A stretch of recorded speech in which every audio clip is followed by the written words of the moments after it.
мен аял болгон үчүн эле айтып аткан жерим жок.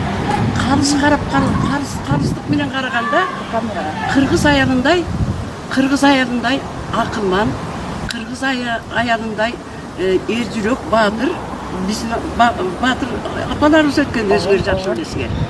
Кыргыз аялдарындай сабырдуу, чыдамкай, чебер, боорукер аялдар дүйнөдө мен жок десем неме болот, ашып кетпейин деги эле аз деп ойлойм да.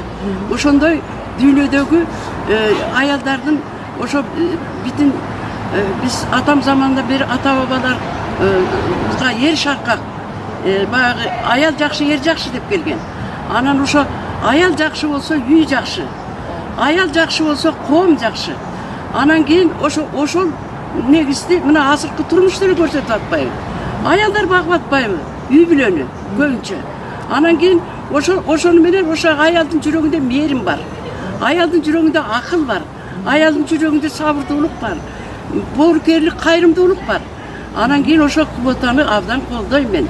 Өзгөчө кыргыз аялдары ошол жакшы жанагы кызматтарда жүргөнгө өтө тең укуктуу болуп, тең таймашып, тең жүрүүгө укуктуу.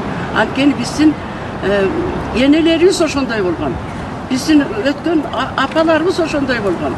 Анан кийин биз ошо бардык жагынан мына эр азаматтар жерди сатып атат, элди сатып атат, жеп ичип атат.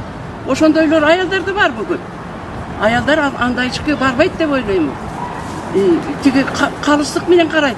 Кайсы ишке бар болсун, тиги өзүнүн балдарын жакшы көргөндөй үй бүлөсүнө мээрими төккөндөй эле бардык элдерге да мээрими төгүп, калыстык менен иштейт деп ойлойм. Эл үчүн тиги өзүнүн балдарындай көрөт бардык балдарды деп, ошого эрге камкордук менен, кайрымдуулук менен, ошо мындай ак ниеттик менен, чын дили менен иштеп бере алат деп мен өзүбүздүн кыз келиндерге ишенем. Ошо квоталар жакшы экен, квоталарды колдойм айлама. Ошо дайыма болсун ошондой. Ал турмуш өзү көрсөтүп атат. Турмуш өзү көрсөтүп атат. Тиги аялдардын орду кайда экенин. Ооба. Жогорку Кеңештин депутаттарына айтар сөзүңүз барбы? Жогорку Кеңештеги азыр ошол мыйзам долбоору каралып жатпайбы? Ошо мыйзам долбоору каралып жатса, ошол калыстык менен ошол аялдардын квотасын колдоп коюшсун. Ошону каалайм.